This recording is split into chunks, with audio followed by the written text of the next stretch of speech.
Shalom, selamat pagi. Kembali lagi dalam program GPDI Flam Melati Mas Menyapa. Pada pagi hari ini kita akan merenungkan firman Tuhan yang terdapat dalam Kisah Rasul pasal yang keempat ayat yang ke-29. Dan di sana dikatakan, "Dan sekarang ya Tuhan, lihatlah bagaimana mereka mengancam kami, dan berikanlah kepada hamba-hambamu ini keberanian untuk memberitakan firman-Mu." Puji nama Tuhan. Ayat ini bagaimana disampaikan bahwa para jemaat-jemaat merasa ketakutan ketika mereka memberitakan firman Tuhan. Mengapa mereka sangat ketakutan? Karena mereka tahu bahwa mereka sedang diancam oleh para tua-tua dan penatua-penatua, imam-imam kepala, sehingga mereka merasa takut, mereka merasa khawatir akan hidup mereka. Tetapi mereka berkumpul dan berdoa, dan mereka katakan bahwa, "Dan sekarang ya Tuhan, lihatlah bagaimana mereka mengancam kami, dan berikanlah kepada hamba-hambamu keberanian untuk memberitakan firman." Jadi mereka meminta kepada Tuhan, bagaimana mereka meminta Roh Kudus supaya mereka berani untuk memberitakan firman Tuhan. Makanya di ayat yang ke-30 dikatakan, "Ulurkanlah tanganmu untuk menyembuhkan orang, dan adakanlah tanda-tanda dan mujizat-mujizat oleh nama Yesus hamba-Mu yang kudus." Dan ketika mereka sedang berdoa, goyanglah tempat mereka berkumpul itu, dan mereka semua penuh dengan Roh Kudus. Lalu mereka memberitakan firman Allah dengan berani. Ketika mereka meminta kepada Tuhan dengan sungguh-sungguh, ketika mereka datang di kaki Tuhan dengan sungguh-sungguh, maka mereka dipenuhi oleh Roh Kudus.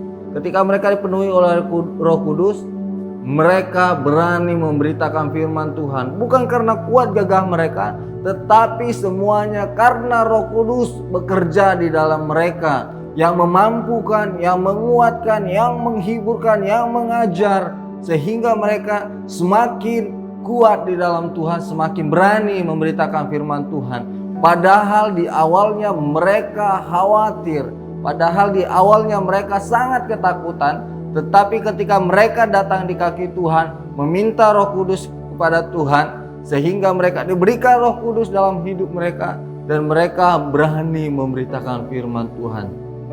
Bapak Ibu Saudara yang dikasihi oleh Tuhan, bagi kita anak-anak Tuhan sungguh penting keadaan Roh Kudus dalam hidup kita.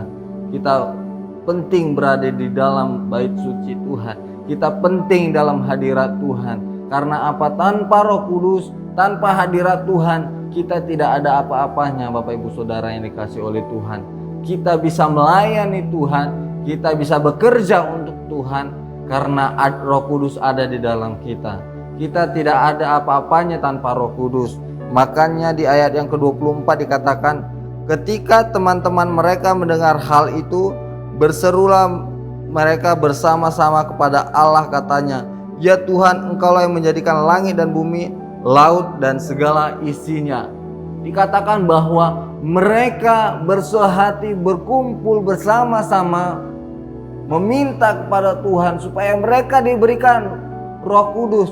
Sehingga di ayat yang ke-29 dikatakan, "Dan sekarang ya Tuhan, lihatlah bagaimana mereka mengancam kami, dan berikanlah kepada hamba-hambamu keberanian untuk memberitakan firman." Jadi mereka meminta untuk memberitakan firman. Jadi ketika kita dipenuhi oleh Roh Kudus, kita akan dipenuhi, dan itu kita pakai untuk kemuliaan bagi nama Tuhan. Amin. Bapak Ibu Saudara yang dikasihi oleh Tuhan, mari kita dekat dengan Tuhan, dalam hadirat Tuhan. Minta Roh Kudus dalam hidup kita, sehingga Roh Kudus yang membimbing hidup kita, yang memampukan kita dalam melayani Tuhan. Kita semakin hari semakin maju di dalam Tuhan, semakin bertumbuh di dalam Tuhan, menjadi gereja yang sempurna. Tanpa Roh Kudus kita tidak ada apa-apanya, Bapak Ibu Saudara yang dikasihi oleh Tuhan. Karena itu Bapak Ibu Saudara yang dikasihi oleh Tuhan, mari kita belajar, mari kita meminta kepada Tuhan bahwa Tuhan adalah yang mempunyai segalanya, bahwa Tuhanlah yang segalanya memampukan hidup kita. Amin. Itulah Bapak Ibu Saudara yang dikasihi oleh Tuhan. Mari kita hidup di dalam Roh Kudus, dan Roh Kudus akan bekerja dalam hidup kita, dan kita dimampukan untuk memberitakan firman Tuhan, untuk melayani Tuhan, dan menjadi gereja yang sempurna. Mari kita berdoa. Kami bersyukur Bapa yang baik, pada pagi hari ini kami belajar bahwa kami akan meminta kepada Tuhan dipenuhi oleh Roh Kudus. Pakai kami Tuhan untuk melayani-Mu, dan seluruhnya kami kembalikan untuk hormat kemuliaan bagi nama Tuhan. Terima kasih banyak Bapa yang baik dimanapun kami berada. Kami percaya kami mau dibimbing dan dipenuhi oleh Roh Kudus. Terima kasih banyak Bapa yang baik. Kami mengucap syukur di dalam nama Tuhan Yesus Kristus. Haleluya. Amin.